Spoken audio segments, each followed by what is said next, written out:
Hai Sobat Masmus, apa kabar? Selamat datang di channel Masmus.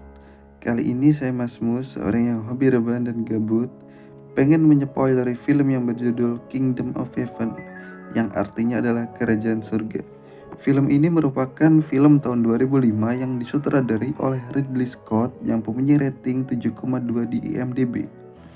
Baiklah, sebelum dimulai, perlu diingat ini adalah spoiler konten. Jadi jika ada di antara kalian pengen nonton filmnya tanpa pengen di-spoileri, mending tetap diputar aja videonya dan matiin suaranya.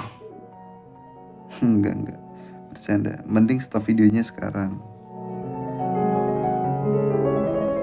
Oke, lanjut. Film ini dimulai dengan narasi bahwa hampir 100 tahun armada Kristen dari Eropa menduduki Yerusalem. Eropa pada saat itu berada di bawah cengkraman penjajahan dan kemiskinan.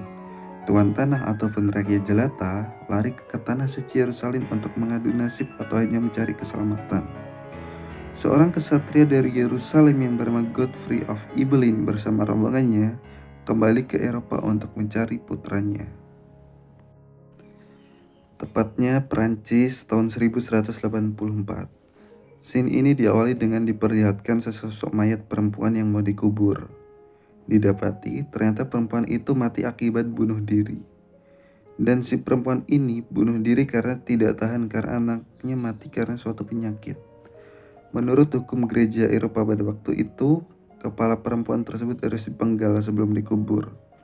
Usut punya usut, ternyata perempuan ini adalah istri dari anaknya kesatria Yerusalem tersebut. Singkat cerita, Godfrey ini bertemu anaknya yang seorang pandai besi yang bernama Balian. Si Godfrey ini adalah seorang bangsawan Prancis, sedangkan Balian ini adalah anak haramnya si Godfrey. Balian ini adalah satu-satunya keturunan dari Godfrey, makanya dia rela balik ke Eropa karena merasa bersalah akan anaknya itu jika ia tinggalkan di Eropa. Oleh karena itu, sang bapak ini ingin mengajak anaknya ke Ibelin dan tak kembali lagi ke Eropa karena kehidupan di Ibelin sangat layak. Karena masih merasa sedih karena kehilangan anak dan istrinya, si Balian tidak ingin menerima ajakan bapaknya ke Yerusalem karena ia merasa hidup dan matinya di Eropa. Karena teringat bayangan mantan. Bayangan istri dan anaknya sewaktu hidup maksudnya. Akhirnya bapaknya pun meninggalkan anaknya menuju tanah suci lagi bersama gerombolan kesatria lainnya dan memberitahu arah jika anaknya berubah pikiran. Malamnya, si Balian didatangin saudaranya yang seorang pendidik gereja. Ia manas-manasin Balian agar ikut bapaknya, karena di sana dia tidak diterima karena seorang anak haram dan disuruh ke tanah suci untuk menebus dosa istrinya yang bunuh diri. Akhirnya, ditusuklah itu saudaranya oleh si Balian ini. Mantap. Karena kesal dengan tingkah lakunya. Setelah itu si Balian langsung menunggangi kuda dan mengejar bapaknya yang sedang OTW tanah suci.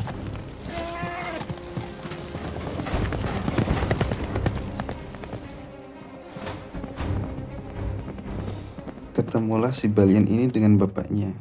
Selama perjalanan, si Balian diajari cara bertarung dengan pedang oleh bapaknya. Tiba-tiba, di suatu sore yang cerah, disergaplah rombongan bapak dan anak ini oleh keponakannya si Godfrey yang menjadi tuan tanah di sana. Mereka ingin membawa dan menghakimi Balian karena telah membunuh sang pendeta. Namun, si Godfrey dan teman-temannya ini menolak karena mereka merasa mereka sama-sama pembunuh dan ingin ke tanah suci untuk menebus dosa. Akhirnya, terjadilah peperangan kecil di antara mereka yang jelas dimenangkan oleh rombongan Godfrey. Ya jelaslah, kalau rombongannya Godfrey koid di sini, durasi filmnya gak sampai 3 jam, cuk. Next.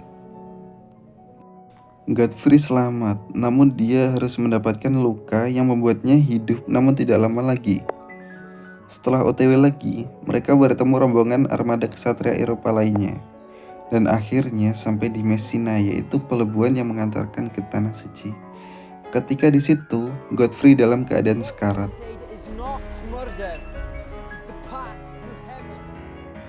Di kota pelabuhan Messina, Balian bertemu dengan seorang yang bernama Guy de Lusignan yang seorang bangsawan sama seperti Godfrey. Ia adalah bangsawan calon raja selanjutnya karena telah merupakan suami dari adik sang raja Yerusalem sekarang. Perlu diketahui kalau Sang Raja Yerusalem sekarang cinta damai dan melakukan gencatan senjata dengan umat muslim.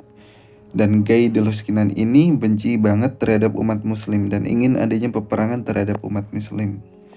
Maka dari itu ia menganggap kalau raja sekarang adalah raja yang berkhianat kepada Kristen karena mau berdamai dengan umat muslim.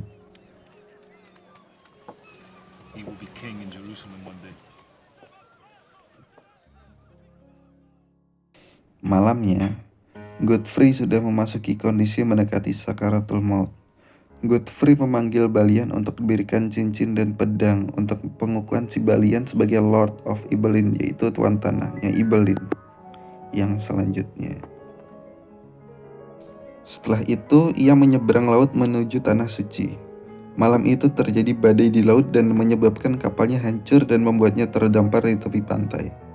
Di sisa puing-puing perahu tersebut, terdapat seekor kuda yang coba ia lepaskan untuk ditunggangi. Nah, celakanya, kudanya malah lepas dan lari ke padang gurun tanpa sempat ditangkap oleh Ibelin. Nasib si Ibelin akhirnya berjalan.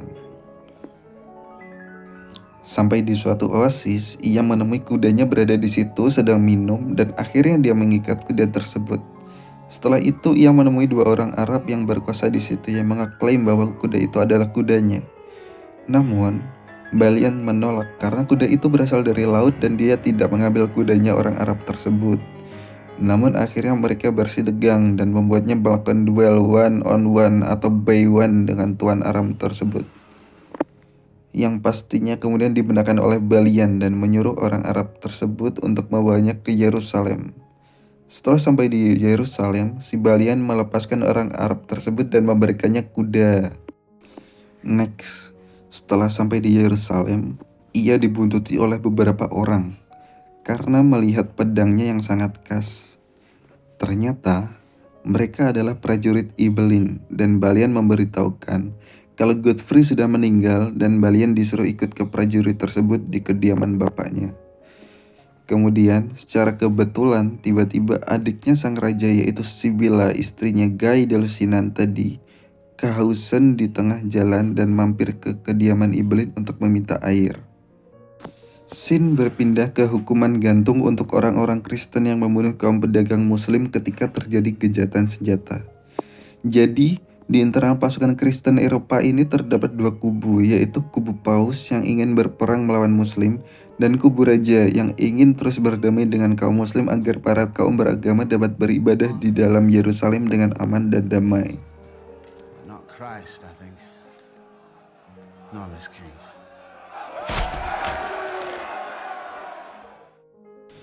Kemudian Balian bertemu dengan Tiberias, yaitu seorang komandan perang tentara Kristen Eropa pelayan raja.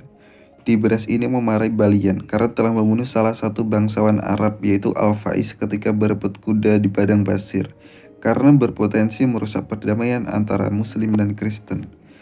Karena tentara Muslim di bawah pimpinan Saladin berjumlah 200.000 pasukan di Damaskus.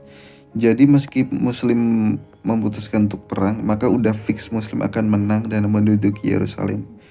Namun Saladin yang pemimpin Muslim merupakan pemimpin yang bijak dan ia suka perdamaian.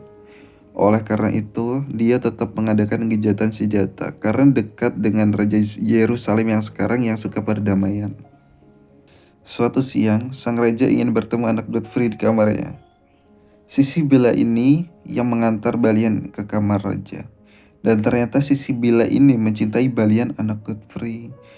Akhirnya bertemulah sang raja dengan Balian ini dan bercerita tentang hubungan sang raja dengan ayah Balian. Dan juga ternyata si Balian ini adalah ahli dalam strategi bertahan dan berdiskusi tentang pertahanan kerajaan Yerusalem.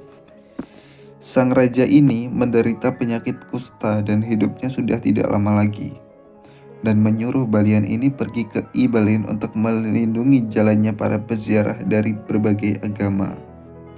Akhirnya, sampailah Balian bersama kesatria Ibelin lainnya di Ibelin dan menjadi tuan tanah di sana dan juga disambut oleh orang-orang di sana.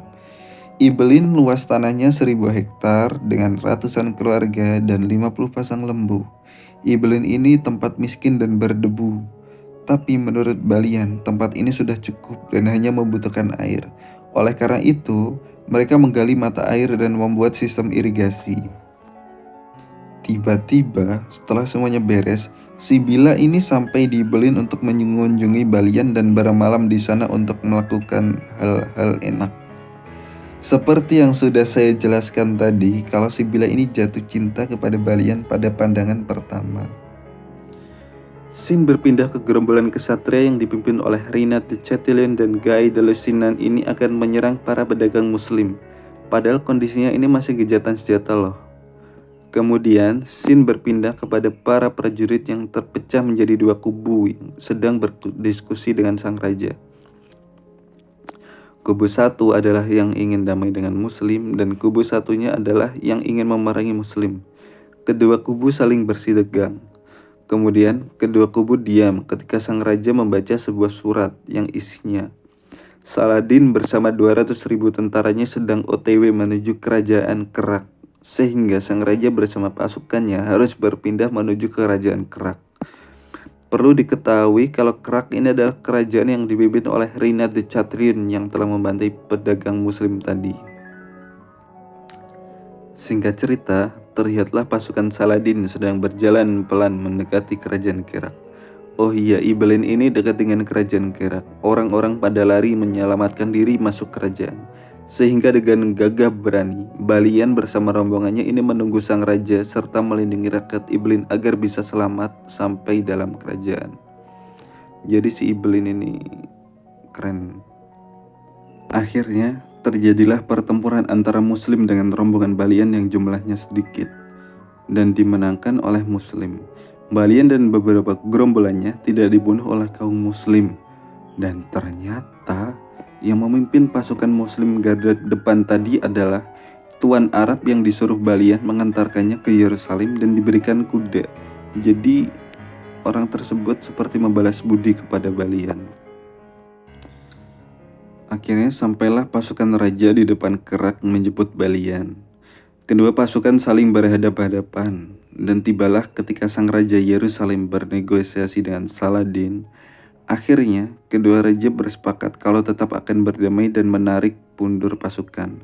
Dan Reynard de Chatillon harus dihukum karena perbuatannya. Raja yang menderita penyakit kusta itu terkapar setelah melakukan perjalanan panjang menuju Kerak dan mengepung cambuk Reynard de Chatillon. Akhirnya sang raja diobatin oleh tabib terbaiknya Saladin. Karena kedua raja ini sangat dekat aslinya. Dan maaf harus diakhiri sampai sini dulu. Nanti akan berlanjut ke part 2. Oke, bagi sobat Mas semuanya, untuk pengembangan channel ini tolong tulis saran dan kritik di kolom komentar ya. Jangan lupa like dan subscribe untuk mendukung channel ini. Makasih. Part 2 ditunggu secepatnya. Oke.